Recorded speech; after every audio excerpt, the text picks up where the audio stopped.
ইতালির ত্রিভুজতে প্রবাসী বাংলাদেশিদের জমকালো ঈদ পুনর্মিলনী ও ক্রীড়া প্রতিযোগিতা। মাইগ্রেশন বাংলার ইউরোপের ব্যুরো প্রধান জাকির হোসেনের রিপোর্টে বিস্তারিত।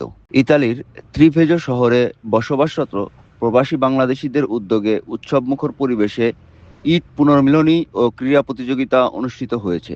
প্রবাসের মাটিতে দেশীয় সংস্কৃতি ও ঐতিহ্যের এক অনন্য মিলন মেলায় পরিণত হয় এই আয়োজন। স্থানীয় একটি হলরুমে আয়োজিত এই অনুষ্ঠানে শতাধিক প্রবাসী বাংলাদেশি পরিবার স্বতঃস্ফূর্তভাবে অংশগ্রহণ করে।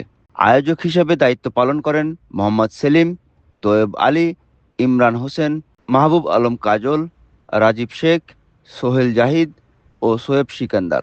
দিনব্যাপী এই আয়োজনে নানা ধরনের ক্রীড়া ও বিনোদনমূলক প্রতিযোগিতা, বড়দের জন্য মোরগের লড়াই, মহিলাদের বেলুন ফুটানো, তরুণদের পাঞ্জা খেলা এবং শিশুদের জন্য টেবিল ঘুরে গ্লাস নেয়ার মতো ব্যতিক্রমী খেলাধুলা অনুষ্ঠানকে প্রাণবন্ত করে তোলে। পাশাপাশি সঙ্গীত পরিবেশনা উপস্থিত দর্শকদের মাঝে বাড়তি আনন্দ যোগ করে। অনুষ্ঠানের আরেকটি আকর্ষণ ছিল দেশীয় খাবারের সমাহার। পিঠা, পায়েস সহ বিভিন্ন মুখরোচক খাবার প্রবাসীদের মাঝে দেশের স্বাদ ফিরিয়ে আনে, যা উপস্থিত সবার দৃষ্টি কেড়ে নেয়। বিকেল ৫টা থেকে রাত ১০টা পর্যন্ত চলা এই আনন্দঘন অনুষ্ঠানে প্রবাসীরা মিলিত হন হাসি, আনন্দ ও আড্ডায়। শেষে বিভিন্ন প্রতিযোগিতায় বিজয়ীদের মাঝে পুরস্কার বিতরণ করা হয়।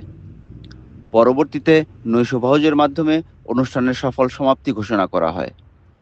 প্রবাসে এমন আয়োজন শুধু বিনোদনের মধ্যেই সীমাবদ্ধ নয়, বরং এটি প্রবাসী বাংলাদেশিদের মধ্যে ভ্রাতৃত্ববোধ, ঐক্য, সাংস্কৃতিক বন্ধনকে আরও সুদৃঢ় করে তোলে। Migration Bangla desk news.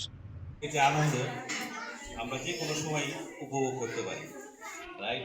তো সবার কাজের ব্যস্ততার মাঝে উইকেন্ডে আমাদের এই ঈদ পুনর্মিলনের যে ব্যবস্থা করেছেন যারা ভাইয়েরা আমার, সবাইকে আন্তরিকভাবে আমার অন্তঃস্থল থেকে ধন্যবাদ জানাই। ঈদ মোবারক। আজকে ত্রিভুজবাসীর পক্ষ থেকে যারা এই আয়োজন করছে তাদেরকে আমার অন্তর থেকে অনেক অনেক ধন্যবাদ। আমাদের পক্ষ থেকে এই আজকের এই পুনর্মিলনী অনুষ্ঠান আয়োজন করা হয়েছে, এতে আমরা সবাই সম্পৃক্ত আছি এবং কিছুক্ষণের মধ্যে আমরা আমাদের প্রথমেই সবাইকে জানাই অভিনন্দন এবং আন্তরিক অভিনন্দন ও ঈদের শুভেচ্ছা। আমি বেশি কিছু বলবো না, আমার কথাগুলো সোহেল ভাই বলে গেছে। কথা বললেই কথা হবে। আমরা চাই ধন্যবাদ যারা আমাদের ছবি উড়াচ্ছেন।